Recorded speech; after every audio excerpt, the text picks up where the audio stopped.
Hi friends, आज हम topic start करने वाले हैं round robin scheduling algorithm.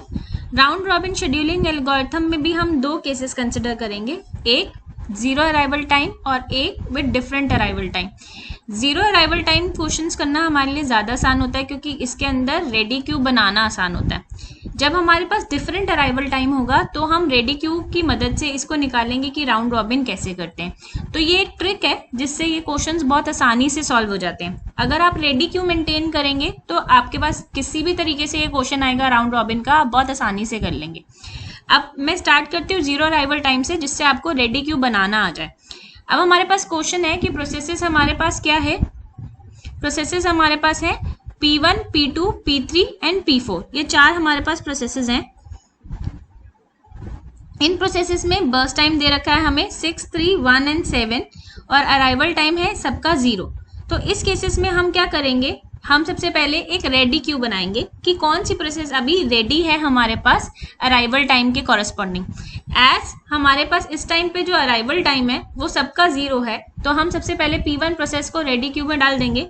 P1 process को रेडी क्यू में डाल के हमने इसका गैंग चार्ट बनाना स्टार्ट करा। अब P1 प्रोसेस हमारा रेडी क्यू में आ गया तो P1 प्रोसेस स्टार्ट होएगा और हमने क्वांटम एज्यूम करा है कि क्वांटम टाइम हमारा क्या है, 2 मिलीसेकेंड्स है। मतलब 2 मिलीसेकेंड्स के लिए हम इसको प्रोसेसर अलॉट करेंगे। सबसे पहले हमारे पास P1 प्रोसेस आई, उसको 0 से लेकर 2 मिलीसेकेंड्स के लिए हमने चलाया। जब तक P1 प्रोसेस चल रही थी 2 मिलीसेकेंड्स के लिए, क्या उस टाइम तक जब तक P1 कंप्लीट हुई कोई और प्रोसेसेस आ गई हमारे सिस्टम में? यस, हमारे पास P2, P3, P4 तीनों प्रोसेसेस आ गई हैं।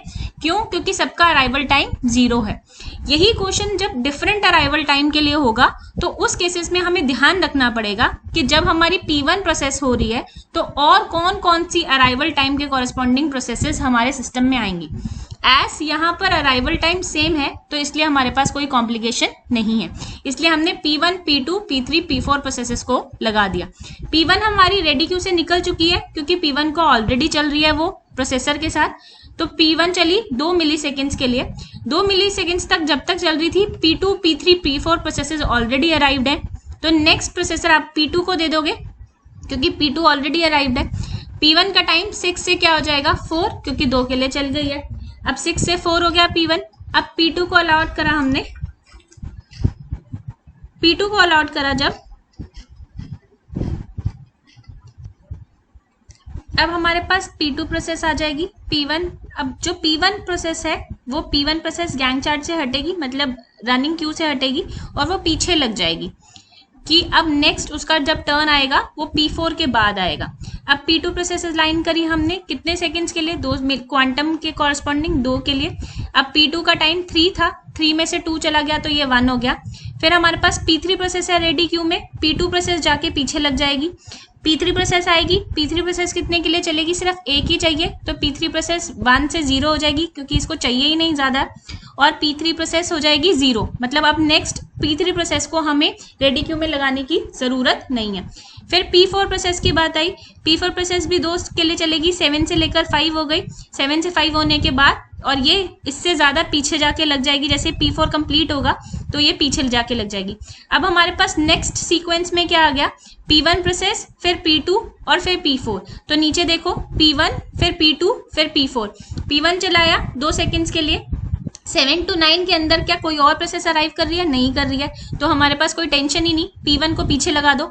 P2 प्रोसेस को देखो, P2 प्रोसेस को घटाओ, P2 प्रोसेस ऑलरेडी हमारे पास सिस्टम से आउट हो चुकी है तो कोई दिक्कत ही नहीं है, P2 तो आउट हो गई। फिर नेक्स्ट एक जो P2 प्रोसेस हमारे पास एक के लिए बची थी, P2 प्रोसेस को बस एक के लिए चलाया। नेक्स्ट उसके बाद हमारे पास आई है P4 प्रोसेस। P4 प्रोसेस को अभी और भी क्वांटम चाहिए क्योंकि ये पूरी खत्म नहीं हुई, अभी 3 बची।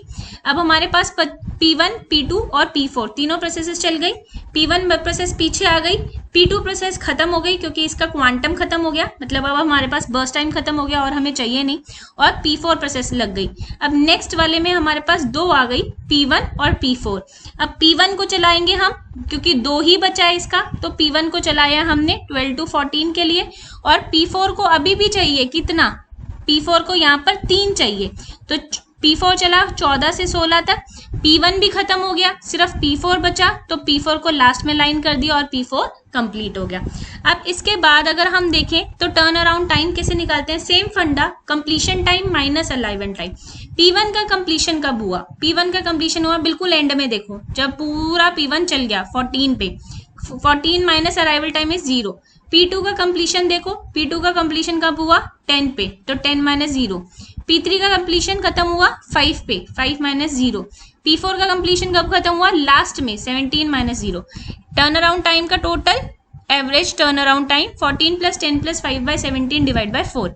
वेटिंग टाइम, वेटिंग टाइम से टर्न अराउंड टाइम से ही हमारे पास वेटिंग टाइम निकल जाता है। टर्न अराउंड टाइम में बर्स्ट टाइम माइनस कर देंगे, P1 P2 P3 P4 का टोटल सम करा, डिवाइड बाय 4 कर दिया, that is 7.25 is the answer. Thank you so much. Next video में हम करेंगे round robbing with different arrival time. उसके अंदर आपको जरूर बहुत अच्छे से पता चलेगा कि रेडी क्यू का कितना यूज होता है। Thank you.